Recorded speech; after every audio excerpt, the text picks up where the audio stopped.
do that intro Okay. without a little hype. Hey. Oh my God, did you just poop your pants? Yeah.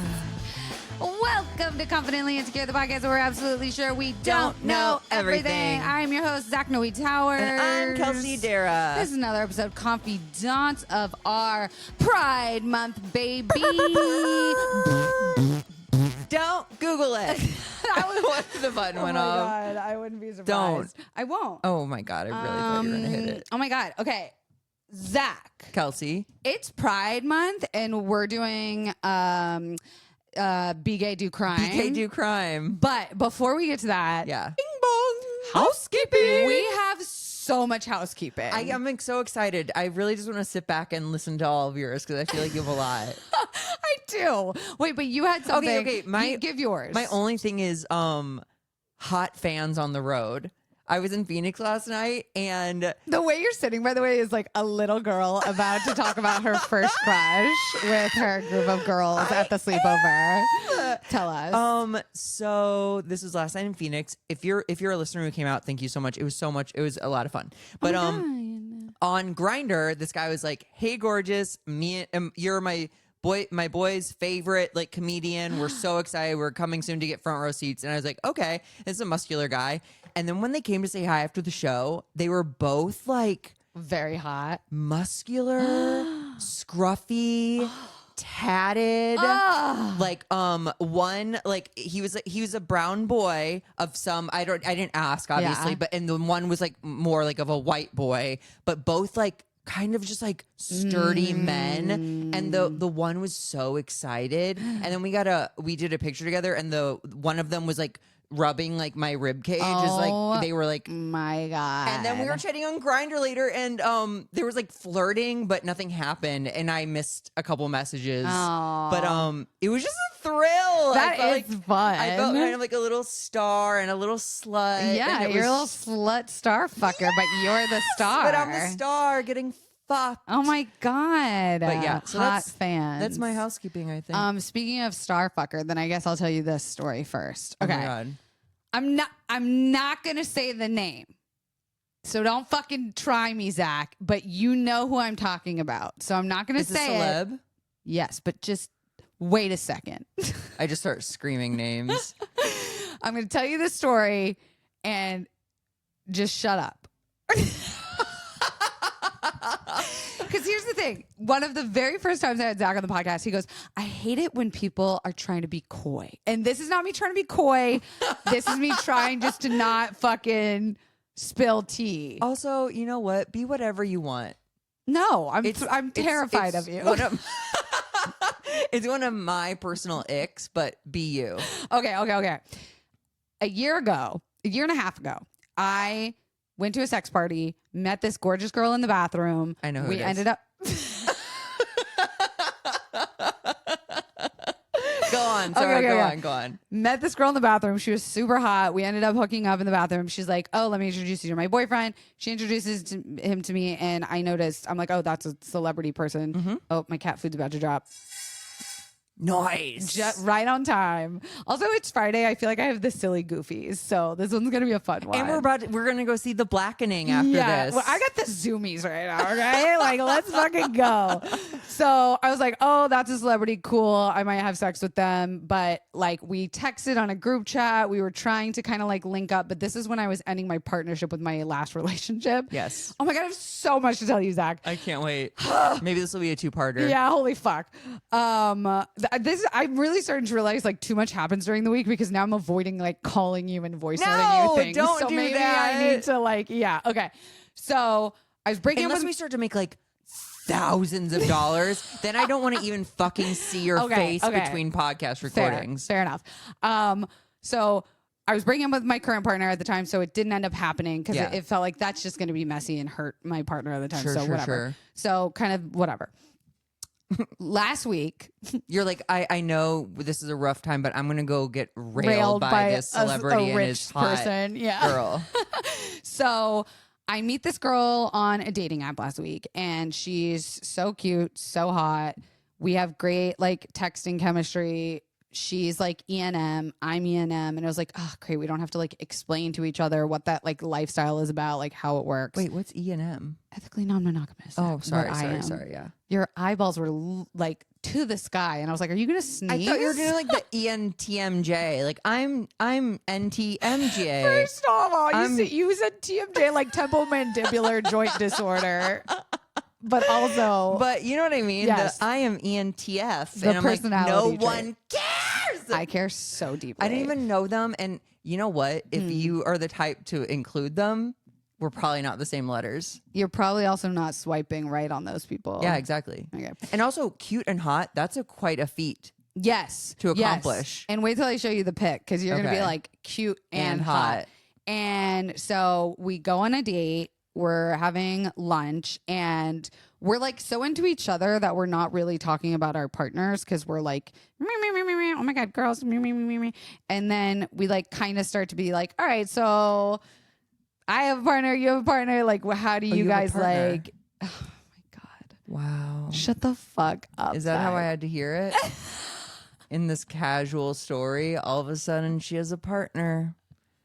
She's been a wild, can't be tamed stallion. In And now she has a the partner.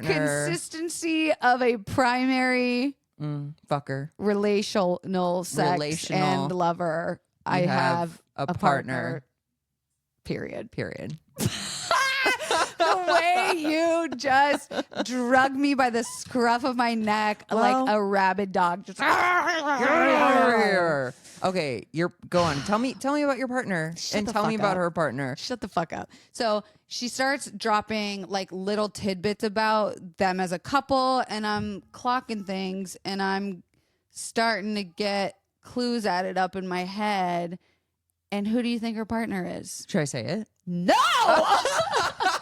Because I have a very good guess. It's Should I the do- fucking celebrity. This is his new girlfriend. Can I do the initials? No! And I went, are you fucking kidding me? I'm about to fuck two of his girls? So you and him have the same type. We have the same fucking type. That's kind of cool. It's hilarious to me. Is he a good guy? Do we know? Yeah. Okay. Very cool. Very normal. Wait, Very have you? funny. So this first front lunch date was with the girl, and then have you met? Has she brought you to him yet? No, this happened yesterday. Or maybe he's like been after you for a decade, and he's been sending girls to like gather you.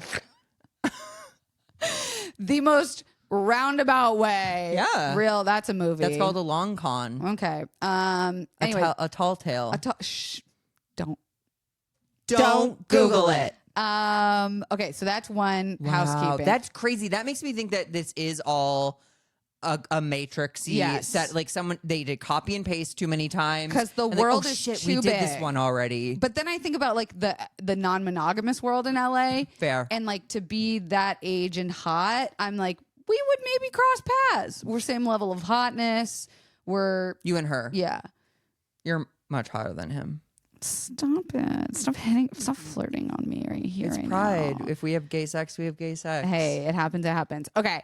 Other housekeeping. Who cares? I celebrated my 4-year sobriety. Oh my God, wait, Yay. no, you can't say it like that. 4 years. You're at almost 6. No, Almost 8.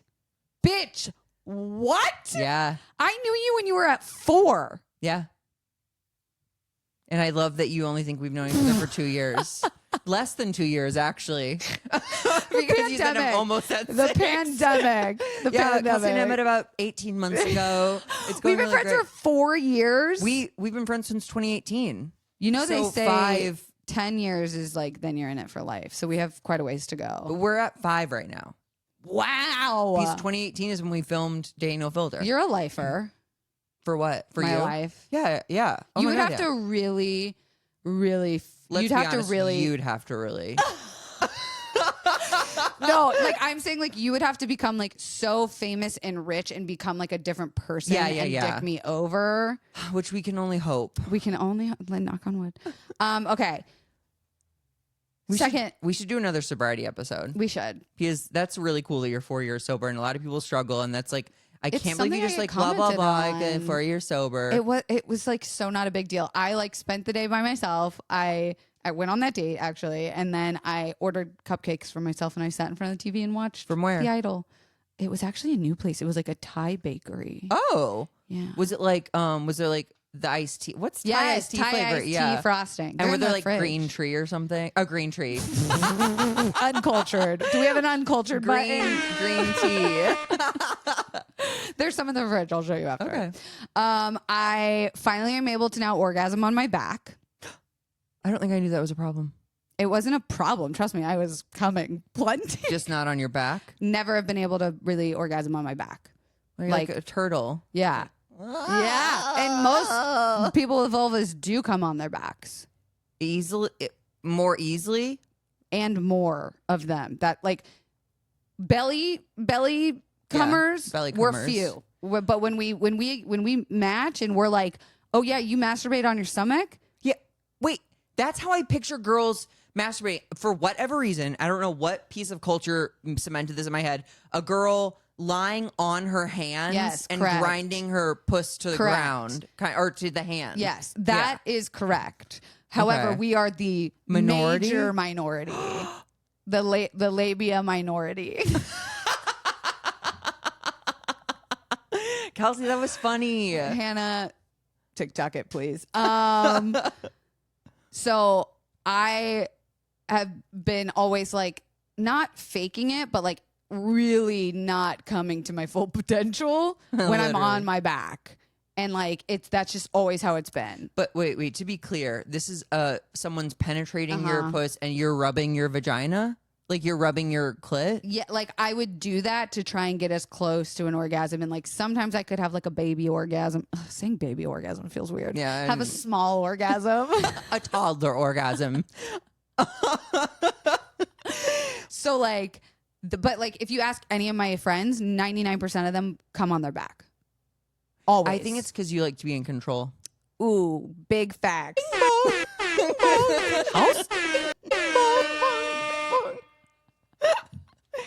And you're like helpless kind of and you're like, Yes. Oh my God, maybe I feel too vulnerable. Yeah. Yo, listeners, comment below. Do you come on your back or your tum tum? they're going to say, why do you think I can't come on my back? No, you just therapied the shit out of me. Okay, and then getting to the big thing that I wanted to tell you last week for housekeeping, but that I'm now bringing into this relationship. This is going to change our friendship dynamic. Are you ready? For the better, I hope. I don't know. No, okay. Here we go. Ew, I did not know what that sound was because I wasn't looking at you. And I was like, I think one of the wires is like falling out of the machine. No, just Kelsey fucking sucking her spit back in her mouth. Okay. This is going to be huge. I saw a TikTok, so it's technically It's technically a TikTok taught me, but this will like spiral into a therapy session that will change our friendship dynamic. I saw a TikTok that was like, do you have ADHD? And I was like, ugh, another one of these. Yes, Skip. I'm already self-diagnosed. Yes, I know. No, I'm diagnosed ADHD, have been my whole life. They were like, do you also work for yourself? I was like, okay, me. And they were like, do you live and die by your calendar? And I was like, yes, that's me. And they're like, do you find yourself feeling less creative when there's something on your calendar that is like a due date or an assignment or like for someone else versus your free time? And I was like, yeah, which like, it's so weird that like the second something gets assigned to me, It's about that. it's less exciting for me. And then they were like, even furthermore, do you cancel events and hangouts and dinners last minute? And I was like, deeply, all the time. And he was like, even though you don't want to and you don't know why you do it. And I was like, standing up in my room like, are you fucking kidding me? This is like, yes, it me. And they were like, it is a symptom of ADHD that it's called the fear of obligation. And the word obligation usually means it's something that you don't want to do, which is why he's like, I don't really call it the fear of obligation. He calls it like the fear of something else. Commitment? But it's like, even if it's something I want to do, even if it's something I was like, hey, we're all going to get together on Friday night at 7:00. When 7:00 comes around, even just knowing that there's something scheduled, I don't want to anymore. And I can't explain why. Even if I want to and I like it, it's a fear of losing freedom. So like having control over free time makes me feel like I can be infinite. I'm creative. That's where my best ideas come from. I work for myself. But like, even if it's something I scheduled and I'm excited about and say yes to like a week in advance, when it comes up, just knowing that that chunk of time is no longer mine alone, it freaks my ADHD out. It's like, you have an obligation. You are obligated to do this and perform in this way for like as a friend for 3 hours or like as a client for 3 hours. And you're like, no, I'm a Leo. I'm the main character. So it was like the awareness of it like freaked me the fuck out. And I went to therapy and I was like, bitch, I didn't call my therapist bitch. I love her. I was like, this has been something that is wrong with me that it is the number one thing I hate about myself. Oh God. That I cancel last minute, even though I might have the energy to go, or even I might want to go, but like, I choose not to. You've painted yourself to be like a chronic canceller, and I really don't see you as a chronic canceller. Well, I'm for sure not a counselor. I didn't go to school. And by chronic, I do mean weed. Ill. No, I am though. But the thing is, you do. I don't know how to describe. Like, especially social events. Yeah. Like, the reason why I'm more likely to chill at home with my friends and watch a movie is because it's in my space. Well, yeah, of my course. timeline, my safe zone, my like world nets are down. You do realize, like, I think I can count on one hand how many times you've been to my apartment. Yeah, that's weird. I mean, no, it's something I've accepted that I don't even think about anymore. I know not to invite you over. I would come over. No, let's not lie to the people. I came over from movie night, but I tried to cancel. Yeah. Oh, you really did. And then I came for Pride. I came for your housewarming thing. Mm-hmm. I came to hang your lights. And no. You are a great friend. That's probably it. That's 4 times. And this is the thing, 4 though. years, But it's 5 not. years. That's not how I like measure our friendship. You show up for me in countless other ways, and I'd enjoy your space. Your space is big and comfortable and like cozy, and like, you know, the fridge is always stocked, and that's true. You love to show love by like getting food and stuff. I do. So like, if Yeah. So it's like, oh yeah, we're gonna curl up on the couch or like lay out in the backyard. Or, like, it's still fun. I did like hanging out. Like the movie night at your house was so fun. Yeah, so I would do more of that. I think when you have like groups of people over for movie nights, I'm like, oh no, like I start to think, am I gonna have to be social? Am I gonna have to talk to and people? it sounds exhausting. Not even, but that's the thing. It goes back to this. Yeah. It's just fear of no longer having that time. Control. You're on your back. I'm on my back, not being able to come like a turtle. So I talked about this with my therapist, and she went, oh my God, you're teaching me something, because a guy that she was dating has really bad ADHD. And she was like, I always do whatever he wants to do, things he wants to do. And then as soon as like I want to do something, he feels like he's losing his freedom. And she's like, if it's really a symptom of ADHD, like that I can work with. I can't work with like someone being an asshole. So like we did this whole fucking therapy session just about like this idea of calling it fear of obligation, but like it's fear of loss of control, essentially. I don't think I ever want my therapist to say, you taught me something. I want you to pretend like you know it already. I hear you, but it made me feel validated that I had like made this massive discovery. Okay. So it was like maybe like a huge watershed. A breakthrough. Wait, so was there a TikTok part 2? A TikTok? So that's what I said. I literally was like, bitch, how do I fix this? Motherfucker didn't have an answer, but he is a professor and he has like a podcast and stuff. I don't have it on me what it is, but I'm going to like look into it. But me and my therapist came up with like a formula for next time that feeling arises, right? Like, let's say we're supposed to go see the movie after. And then for some reason, all of a sudden in my head, I was going like, this isn't happening. I want to go see the movie very deeply. I'll go with or without you, bitch. Fuck you. You're going with me. But like, let's You're say that good with happened, me. right? Yeah. So the first thing is awareness, right? Oh, this is happening. Then I go, what is my motivation or payoff to doing this thing? So with that, it would be like, my motivation is I'm getting outside. I'm going to the Grove, one of my favorite places. My payoff is hanging with my bestie. Okay, third. Okay. Okay, but like you were first in payoff. Yeah.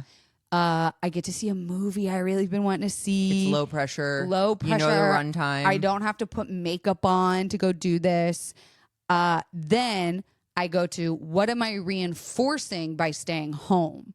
So then I would go, I'm reinforcing that going to the movies is not my safe space, that like hanging out with Zach isn't like a priority for me. Like getting out of my house, like just getting too comfortable in my den. Yeah. So then going to taking a pause and examining that, and then reminding myself that me feeling like I'm losing freedom or me feeling like I'm obligated to do something is a thought. It is not a fact. Yeah, it's not a reality. I can say, I feel so tired and I feel like this is going to be a huge social obligation and I think that it's going to be, those are all Just thoughts. fucking thoughts. And that's different from being exhausted at the end of the day when you come home and you're like, I'm literally drained. I have no energy. I overpromise.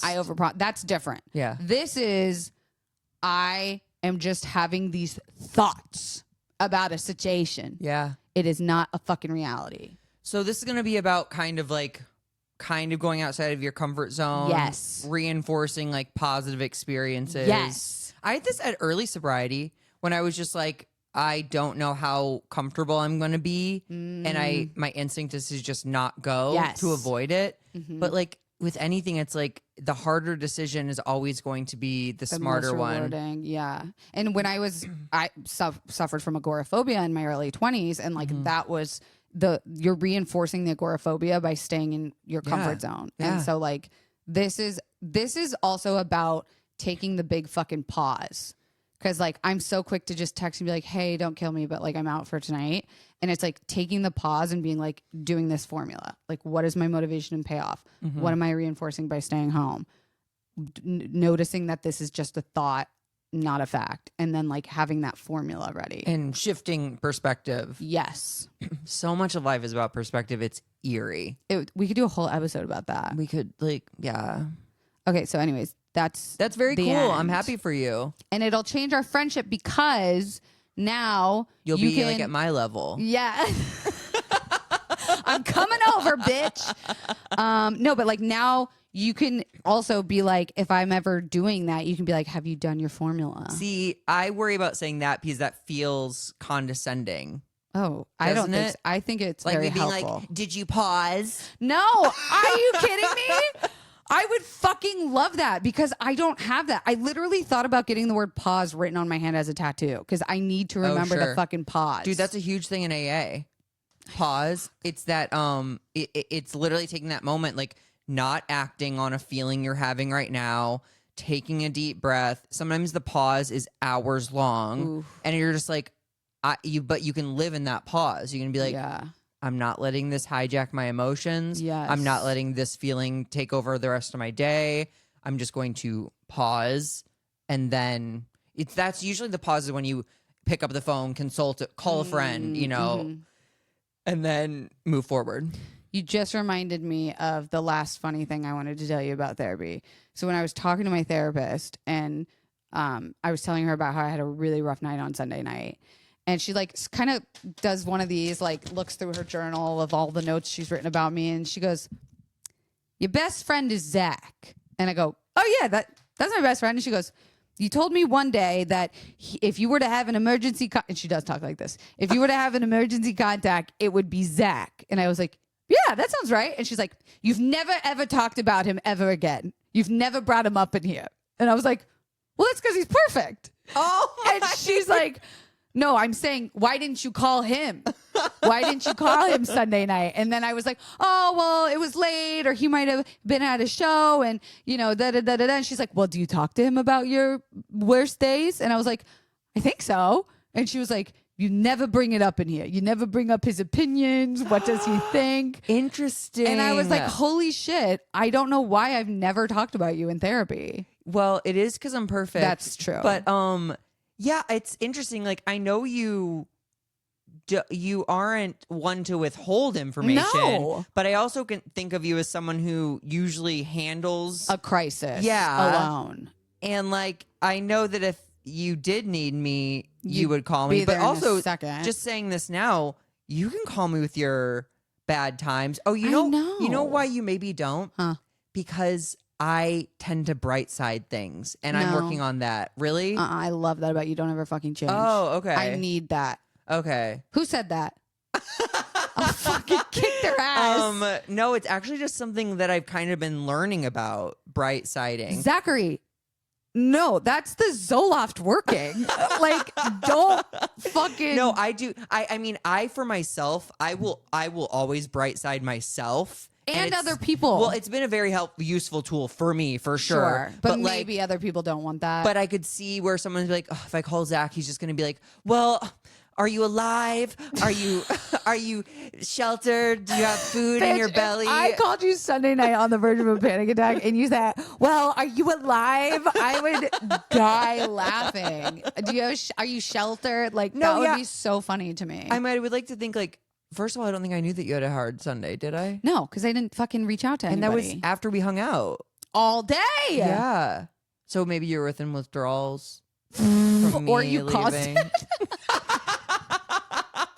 I ramped you up and then just like left Dropped you. Me off. No, I hadn't had to take I told you I hadn't taken a Klonopin in like a year or longer because of like I've just been panic free. And that night I went to a thought spiral, and like we kind of figured out what like the basis of it was. Yeah. But I was less interested in why it was happening and more interested in why didn't I reach out for help in that moment, and why was I telling myself I couldn't call you? And like the excuses I made up was it was 10:30 at night on a Sunday. I had no idea if you had a show. I didn't want to burden you because what if you were like, okay, I'll come over. And then I went, no, bitch, that's literally why you have best friends. Yeah, that's why you have literally. And it's not like you don't ever do that. I never have done that. Also, but maybe I was part of the problem. Maybe I like triggered you. No, I can tell you what it was. I had 2 energy drinks that day. Oh. Mm-hmm. Yeah. And I looked at my finances. Oh. Yeah. Finances have a way of really scaring the fucking bejesus out of, I think, nothing a lot spirals of people. More in that. And you know why we have to master our emotions around that? They just shift. When you start making $1 million, your problems just become $1 million problems. Shit. It will never not be stressful. Scary. You're so right. So it's just You're so right. Yeah. And that comes in like inventory of gratitude every day. I go, look at where I'm living. Oh, dude. Look at the job I get to have. Yes. Look at like so I'm able to reframe. Uh-huh. But you're right. We should do a money manifesting episode. Also, I'm telling you, and I've really tried to look at life this way, like your life on a graph would not be a straight line up. It would be a jagged little pill. But it would trend upwards. Yes. So like you're comparing 6 months of your life, your 31 year life, and it's 32. Like but in 5 years it's gonna be like a half an inch slightly down, maybe. Mm-hmm. Yeah, you're right. So okay, I've talked about me and my shit for way too long. That was like 6 hours housekeeping. Oh, I loved it. I'm a firm believer that this podcast at the end of the day could not have any facts in it. Like we don't. I know you're all about educating and like helping, but like I like talking. I think if we only had to say facts, we wouldn't speak at all. But that's why we have our next segment right after this message. Oh. Little remix action. You have a. Do you want to save your peanut butter jar? No, I want to do it. If you can talk about your mental health crisis, I can talk about my peanut butter jar. Okay, this is for all the we'll call them pee-pee heads, the peanut butter. Oh, y'all, she spit out the LaCroix. She spit it right out. Oh my God. I am unwell. I'm dripping. I'm crying. My fingers are wet and I'm soaked with On my back, LaCroix. masturbating. Choking. So, yes, as someone who consumes more than his fair share of peanut butter, Such a weird trait. I fucking love peanut butter. Love it. Like when I'm feeling a little dazed, I like spoonful. You know what I mean? Just like a little. What kind? Laura Scudder's peanut butter. It's like who? Laura Scudder's peanut butter. Where do you get that? Trader Joe's? You can get it at the Ralphs. Okay. You can get it at the Vons. You The can get it Publix? at the Pavilions, the Targets. Oh, all right. Never heard of her. I also sometimes go to Walmart because it's so cheap, and I get like the big jars You there. make Walmart runs without me? I have. Do you know You what I fucking cunt. Kelsey, last week I went at 6 a.m. and it was empty. That's my dream. Well, in my head, you don't get up early or something. I get up 6:37. Okay, but like when I've been like, we should pod at 9, you're like, girl, that's Well, early. that's because I do yoga. Oh, My okay. morning routine is very sacred to me. Okay. But I would absolutely break character to go to Dude, 6 a.m. it was- Walmart. I used to do that for Home Depot. It was. It's lovely. Not people. If you came banging on my door, We have to go to Walmart. Starbucks in hand, bitch, get up, we're going to Walmart. I would come on my back. Save it for Walmart. Hey. It is such a and it sound I hate that. I really see. I know Amazon's a problem, but I see Walmart and I just know it's probably just as big of a problem. They've debunked that recently. A little bit? Because of when the George Floyd protests were happening and people were buying like bunch of like protest supplies from Walmart. They were saying it's better to buy from Walmart than other places. Okay, That's all I and got. that's all I need. Don't Google. Don't Google it. So, oh yeah, 6 a.m. I loved it. Great. Loved it. What were we fucking talking about? Peanut butter.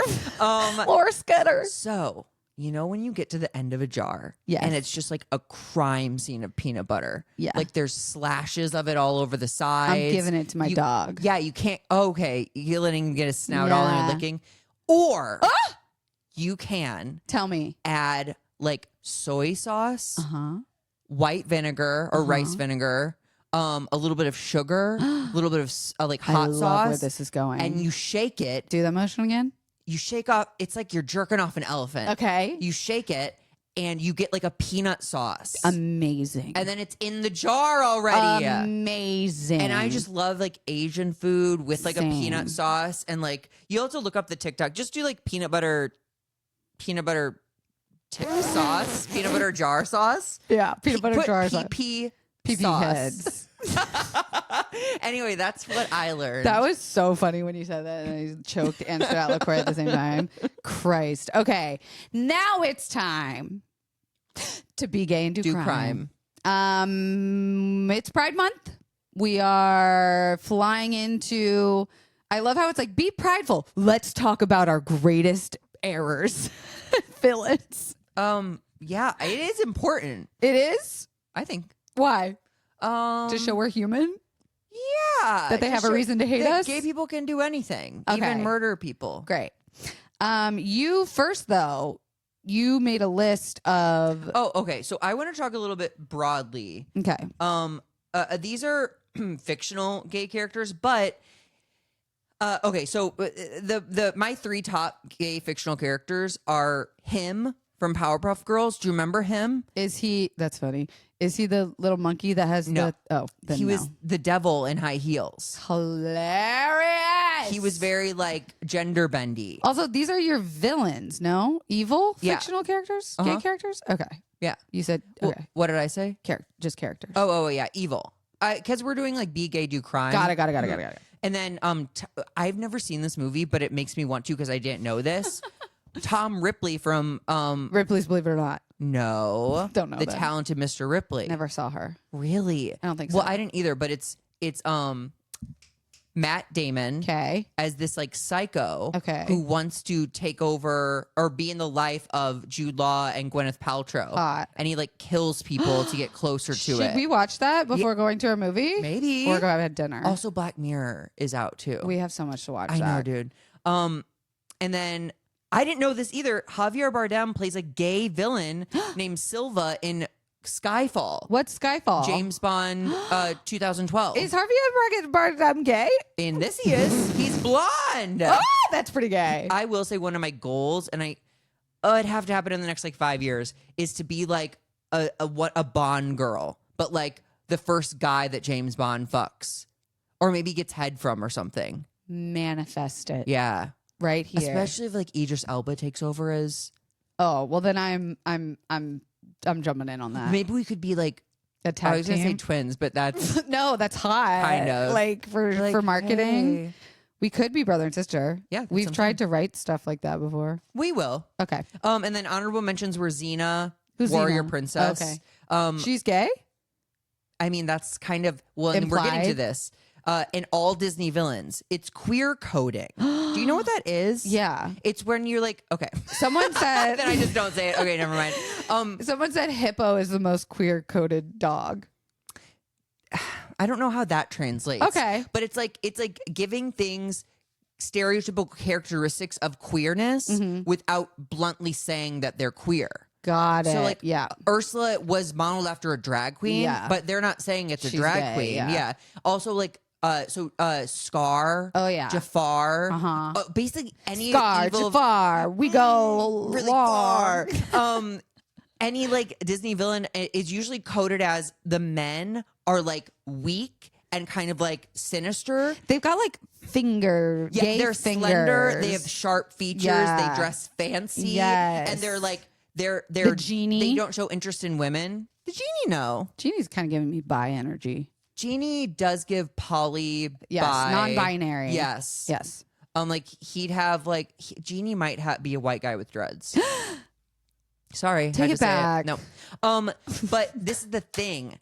This is wild. It goes back to the Hays Code, What at? which was like a moral code that the motion picture industry came up with, where it's like we don't want people to watch the movie and have looser morals at the end of it. Sluts. So one of those things was sexual perversion or like homosexuality. So they would make the villains gay, or like they would make the villains like Stop. To like, and, like, literally villainize us. be like it's bad. Like these are like bad guy. Like he's like walking like a fairy. a fairy.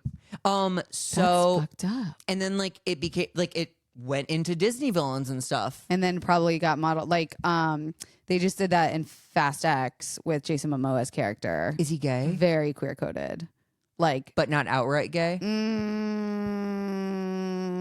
I got to see it again. Damn. But bi energy for sure. Okay. For sure. Yeah, and it like kind of becomes a joke, or Yeah. and they were even saying like Cruella de Vil, she's a single woman, and that's like villainized, and she's trying to destroy a family, Yeah. in pursuits of Money. luxury Yeah. and like selfish things, and it's like that's not good. That's a lesbian. That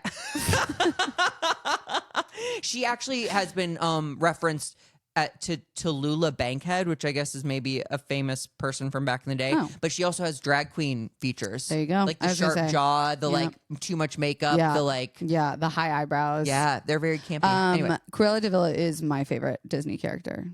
period. Period. Out of the good ones and the bad ones, All of them. what draws you to her? Luxury. Did you like Emma Stone? Oh, That was a good movie. I watched. Anytime I'm on a plane, I watch that. Really? Yeah. Wait, what was it called? Cruella. Okay. Zach, I've never asked you this, but do you get mad when I describe myself as gay? No, Okay. I don't get mad at a lot of things. No, I'm kidding. You almost got mad at that. I mean, I was writing in my book about it, and I was like, I often reference myself as queer, but that gets like old in writing. So I was like, oh, like as a gay person. Then I was like, what's so funny is that's kind of almost old fashioned. because they used to just that it encapsulated Gay, all. yeah. But now it's more like queer encapsulates all, which I love. Honestly, if we could get rid of LGBTQIA, which I know it's important, but say queer, because it fucks everyone up, and when it fucks up everyone's way of saying it, like they can't stumble through it, it makes you sound homophobic. Yeah, totally. Or we're saying plus now, or we're saying it's like, because LGBT, because it's so interesting. People fight so hard for labels, and then other people do not want labels. Yeah. So like queer to me signifies I'm not cisgender heterosexual, because that's what the standard seems to be. Ask me further questions if you want to know more. Okay, I will. Oh, where were you the night of January 6th? Okay. Okay, so that was fictional gay criminals. Yeah. Now we're going to real gay criminals. I've got a semi already. Ew. That's why I have this pillow on my lap. You always have a pillow on your lap. I do. Okay, so our first be gay, do crime criminal is Alexander the Great. The sexuality of Alexander the Great has been a topic of debate among historians for many years. There's evidence to suggest that he had an intimate relationships with both men and women. But it is important to note that the cultural norms and values of ancient Greece were different from these modern times, because everyone was so much more sexually open back then. Yeah. And the concept of a sexual orientation as we understood it today did not exist. The ancient sources that describe Alexander's personal life are often contradictory and can be difficult to interpret, but some historians believe that he had a romantic relationship with his childhood friend Hephaestion, while others argue that the relationship was purely platonic. During his campaign in Persia, Alexander is said to have ordered the massacre of thousands of Persian soldiers who had surrendered to him. Jesus. He had also reportedly burned the Persian capital of Persepolis, which was known for its wealth and cultural. I think it's Persepolis. No, you're thinking of Persephone. Carry on. In addition, there are accounts that suggested Alexander was capable of extreme brutality towards his enemies and even his own soldiers. He is said to have executed several of his own generals who he believed were plotting against him, and he was known to have a hot temper and quick trigger finger. Okay. So boo Alexander the Great. Oh, we fully don't like him. Yeah, okay. Yeah, I think he's more like Alexander the Not So Great. Whoa. Sick burn. Keep it above the belt, Kels. Okay. Our next be gay to a crime criminal is Ronnie Cray. He cray. He was a notorious British gangster. Oi, mate. Y'all in it, bruv. Wait, was there a movie with this character in it? I don't know, but he was a Cray twin. I think there was. Who was active in London and underworld during the 1950s and 60s. Okay, keep going. There have been rumors and allegations that Ronnie Cray was a gay, and some sources suggest that he had relations with both men and women. While Ronnie Cray's sexuality, blah, blah, blah, blah, blah, blah, blah, blah, blah, some of this is repeats. Yes, there was. It was called Legend, and Tom Hardy. Oh, I love Tom Hardy. Oh, he was Reginald Cray. Oh, maybe that's Ronnie. And Taron Egerton was in it. Oh, cool. We should watch that. We have so much to do. Oh my Sorry, God. So despite lots of men back in that day keeping their sexuality hidden, Ronnie Cray was pretty open about his sexuality with his close circle of associates. He also had a reported lover for many years named Ian Barry. But some of his most notorious crimes associated with Ronnie Cray and his gang include the murder of Jack the Hat McVitie In 1967, Ronnie Cray and his associates stabbed and killed McVitie, a rival gang member, in a fit of rage. Also, the torture and murder of George Cornell. In 1966, Ronnie Cray shot and killed Cornell, a member of a rival gang, in a pub of all places. The murder was reportedly in retaliation for Cornell disrespecting the Crays, which you know that meant he was like, oh, that fucking gay one. Gaylord. Yeah. Also, big extortioner and racketeer. The Crays were known to extort money from the local businesses and also operated illegal gambling dens and nightclubs, which they used to launder money for their criminal activity. He was eventually arrested and convicted for his involvement. Yay, so excited to go to jail, am I right? He was life sentenced to prison in 1969 and remained behind bars until his death in 1995. Oh my God. But is there a world in which he like found love in the prison? I would love that. Also, I want to go back to when you asked me, why is it good that we like talk about these Gay criminals. I think in general, we need more representation in this department because we are primarily victims.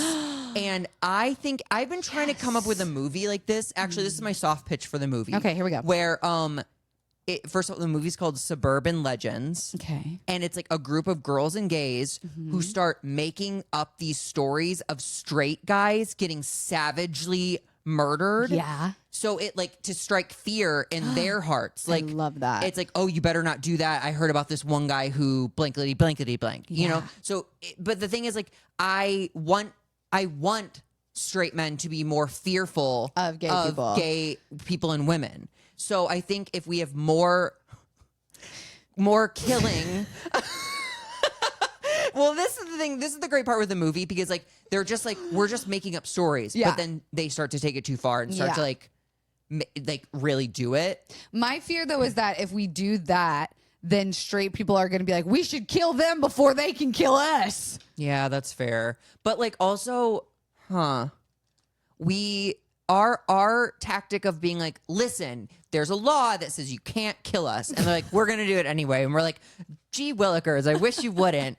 I think like in the grand scheme of things, you can only poke something so many times before it fucking bites you. Well, that's been like the whole fucking movement of like, you know, ACAB and like, you know, fuck all white people. Like I totally get it. It's like, yeah, no, fuck us. Yeah, 100%. That's why I want to get a gun.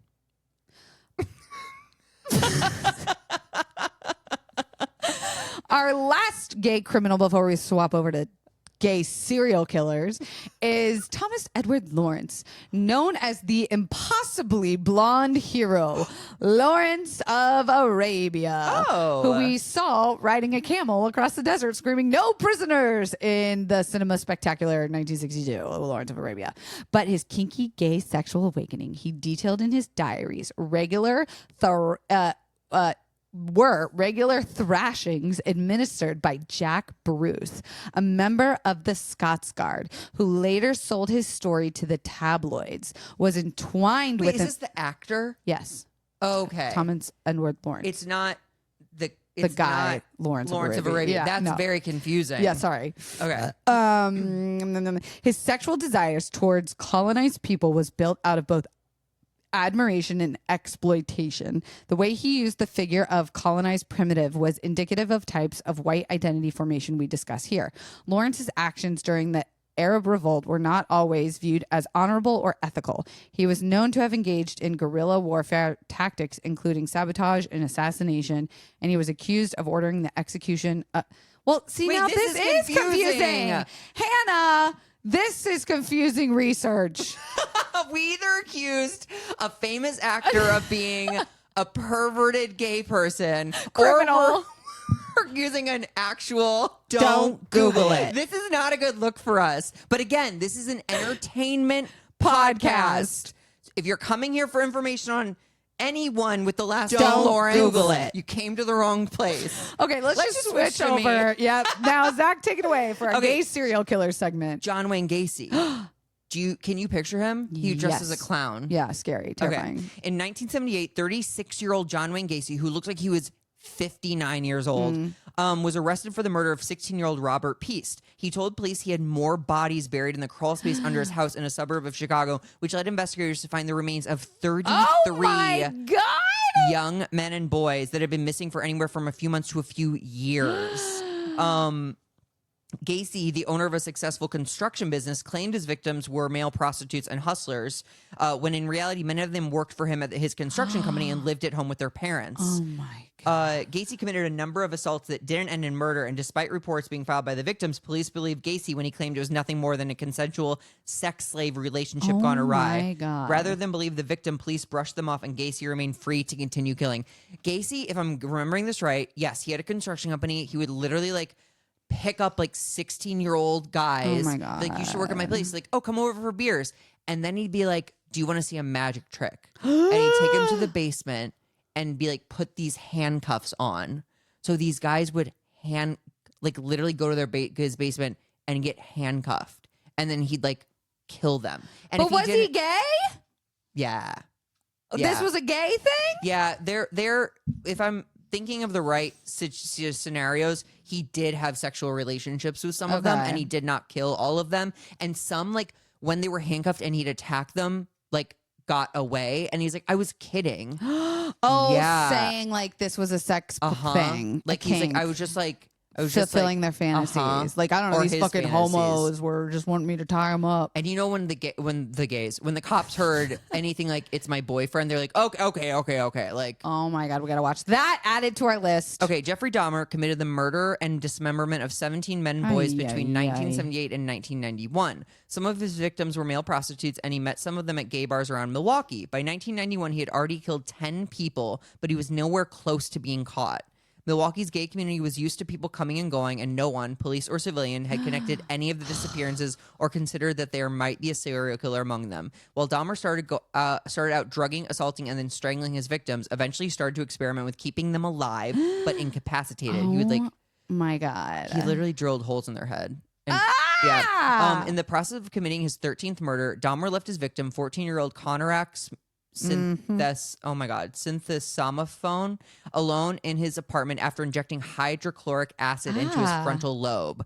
He came back to find the boy had woken up and escaped his apartment. This is heartbreaking.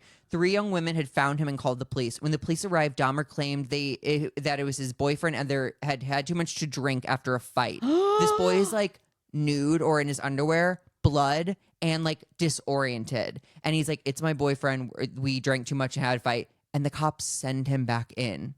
What? And that is one of his victims. The police made a couple of gay jokes before helping Dahmer take his victim back to his apartment. They took Dahmer's word for it, calling it a boyfriend thing, and didn't conduct a search. If they had, they would have found the body of another victim who Dahmer had just killed 3 days earlier.